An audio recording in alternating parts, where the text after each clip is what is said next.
Hello बच्चों, कैसे हैं आप। मैं फिर से आपके लिए वीडियो लेकर आई हूँ। और आज जो हम पिछले वीडियो में हमने द्विध्रुवीयता का अंत का जो घटनाएं हम पढ़ रहे थे, उसी को आज हम क्रमबद्ध तरीके से आगे बढ़ाएंगे और पूरी घटना को समझने का प्रयास करेंगे। तो सबसे पहले हमने देखा था कैसे करके कि सोवियत जो संघ व्यवस्था है वो बहुत अच्छे से आगे बढ़ रही थी। समाजवादी विचारधारा जो कि बहुत ही अच्छी विचारधारा थी, उसको लेकर आगे बढ़ रहे थे। बहुत रूप से आर्थिक रूप से बहुत स्ट्रांग थे, इकोनॉमिकल बहुत ज्यादा थे। उसके साथ साथ सारी उनकी जो बुनियादी इंफ्रास्ट्रक्चर था वो सब भी बहुत स्ट्रांग था, रोजगार था, सब कुछ इंडिपेंडेंट थे। उनके यहाँ सुई से लेके वो सब हमने पिछले वीडियो में इस पर चर्चा की।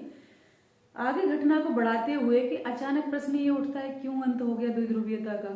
तो उसी में हम आगे बढ़ते हैं। सबसे पहले कि 1970 के दशक में यह व्यवस्था लड़खड़ा रही थी और अंततः ठहर गई। यानी जो व्यवस्था थी सोवियत संघ की, जो बहुत उन्नत थी, धीरे धीरे जब हमने देखा कि वो हथियारों की होड़ के कारण, है ना, नौकरशाही बढ़ने के कारण, भ्रष्टाचार के कारण और कठोर केंद्रीकृत व्यवस्था के कारण लोकतंत्र समाप्त हो गया था।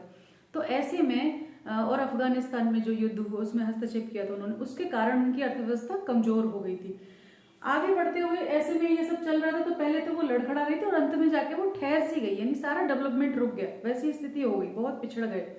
तो ऐसी स्थिति में लोगों में असंतोष था। लोग ये कह रहे थे कि क्या है ये, हम तो बहुत उन्नत थे, अब कहाँ जा रहे हैं। लोगों में रोजगार नहीं होगा, बेसिक नीड्स पूरी नहीं होंगी, तो असंतोष होना स्वाभाविक है।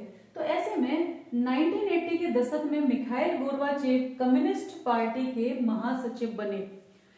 लिबरल व्यक्ति थे वो। जब आए तो उन्होंने देखा कि पश्चिमी देशों में उस समय सूचना प्रौद्योगिकी में क्रांति हो रही है, सब कुछ आगे बढ़ रहे हैं और हमारा देश जो है कहीं ना कहीं ठहर सा गया है, उसका विकास रुक गया है।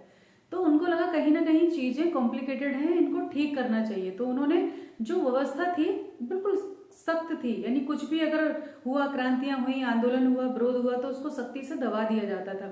लोगों को बोलने की आजादी नहीं थी। तो ऐसे में उनको स्ट्रॉन्ग, बहुत सख्त तरीके से वो उन चीजों को दबा देते थे।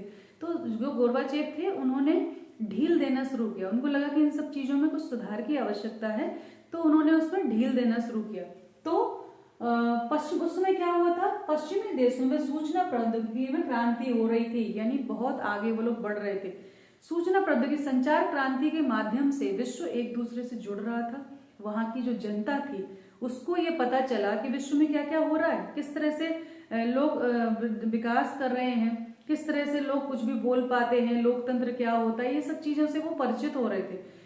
तो गोर्बाचेव को पश्चिमी देशों के साथ अपने, पहले तो उन्होंने एक अलग खेमा बना हुआ था, लेकिन उनको लगा कि हमें पश्चिमी देशों के साथ संबंध जो है वो सामान्य करने पड़ेंगे, तभी हम डेवलपमेंट की राह में जो है आगे बढ़ सकते हैं। जो नए परिवर्तन हो रहे हैं उनमें हम आगे कैसे बढ़ सकते हैं। तो उन्होंने ऐसे में सुधार की आवश्यकता लगी और उन्होंने आर्थिक व अन्य सुधार किए। तो किया तो उन्होंने अच्छा था, लेकिन किसी को ये जरा भी ये एहसास नहीं था कि इसके परिणाम बिल्कुल उलट आ जाएंगे। जब उन्होंने ढील दी तो ऐसे में लोग अपने आप को फ्री महसूस करने लगे। उनको लगा जो आक्रोश था जो, वो उसका लावा फूट गया चारों तरफ। तो जो पूर्वी यूरोप के देश थे, यूरोपीकृत जो देश थे सारे, उनमें सबसे ज्यादा परिवर्तन हुए। उनमें लोग जो है, सरकारें धीरे धीरे गिरने लगी। जो लोग थे वहां के, उन्होंने अपने पूर्वी उसके सोवियत संघ के और स्वयं के सरकारों के नियंत्रण को का विरोध करना शुरू कर दिया। उनको अपने आप को उन्होंने सरकारें, बहुत सारी सरकारें उस समय गिरी।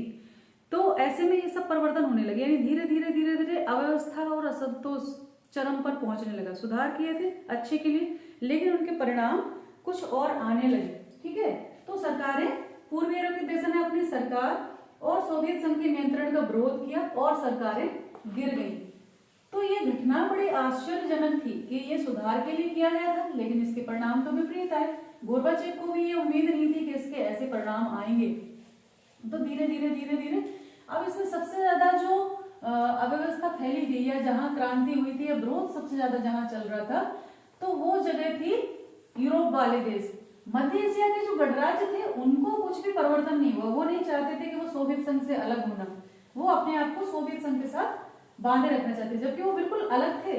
यानी यूरोपीय देशों से अलग थे, वो मध्य एशिया के देश, उनकी संस्कृति अलग थी, लेकिन फिर भी वो अपने आप को सोवियत संघ के साथ जोड़ के रखना चाहते थे। और उसके विपरीत बिल्कुल यूरोपीय जो देश थे वो धीरे धीरे अलग होते गए। अब इसमें एक और घटना घटी उस समय कि तख्ता पलट हुआ सोवियत संघ में, है ना, तख्ता पलट किया गया, उसका प्रयास किया गया तख्ता पलट करने का कम्युनिस्ट पार्टी ने 1991 में।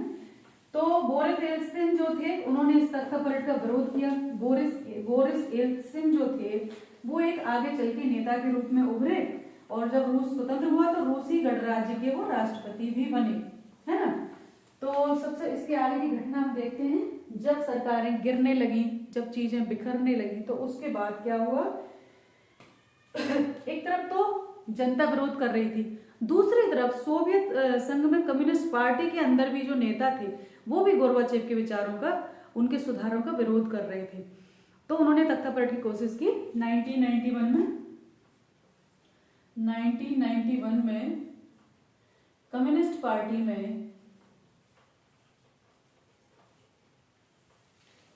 में तख्ता पलट का प्रयास हुआ या तख्ता पलट हुआ,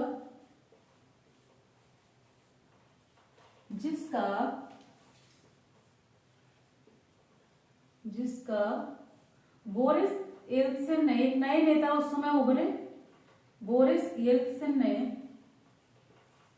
जो रूस के पहले राष्ट्रपति भी बने बाद में, येल्त्सिन ने विरोध किया, ठीक है। उसके बाद जो रूस था, रूस जहां से येल्त्सिन चुनाव जीते थे, येल्त्सिन जो है चुनाव जीते थे,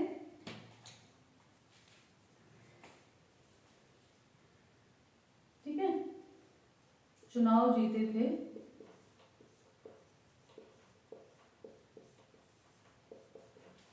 उसने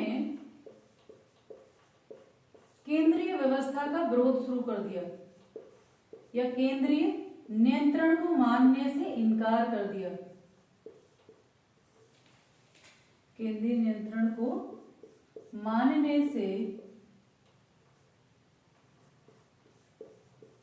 इनकार कर दिया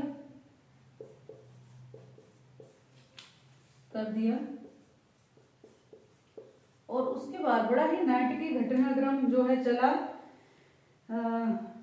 अन्य राज्यों में भी यही सब हुआ, वहां की जनता ने भी यही सब करा, और जाके 1991 के दिसंबर में सोवियत संघ के ये सब हुआ, उसके अन्य राज्यों ने भी यही किया।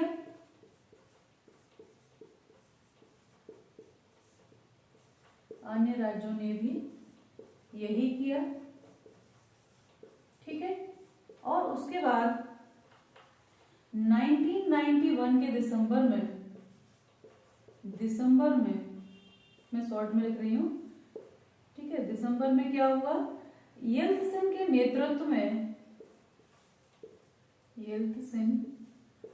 नेतृत्व में यानी उनकी लीडरशिप में सोवियत संघ के 3 बड़े जो गणराज्य थे, सोवियत संघ के 3 बड़े गणराज्यों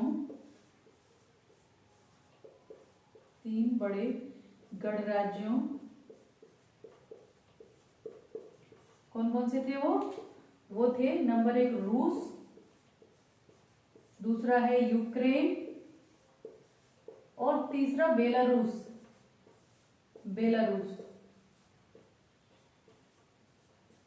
ठीक है, बेलारूस। इन्होंने अपने आप को जो है स्वतंत्र घोषित कर दिया, ठीक। इन्होंने कहा कि भाई हम स्वतंत्र हैं, ठीक है। बेलारूस ने सोवियत संघ की समाप्ति की घोषणा कर दी। इन्होंने कहा सोवियत संघ अब समाप्त हो गया, सोवियत संघ की समाप्ति की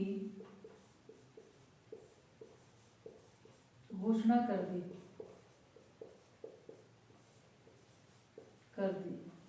ठीक है। तो तो ये सब हुआ। इसके साथ ही जो है ये तो घोषणा कर दी। इसके साथ क्या हुआ, जो राष्ट्र स्वतंत्र हुए, स्वतंत्र राष्ट्रों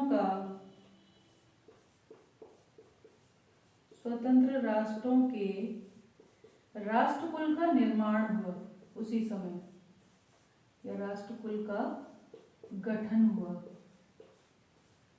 तो ये बड़ा आकस्मिक हुआ सब कुछ, और एक बहुत ऐतिहासिक घटना घटी, और उसके साथ ही सोवियत संघ का विघटन हो गया।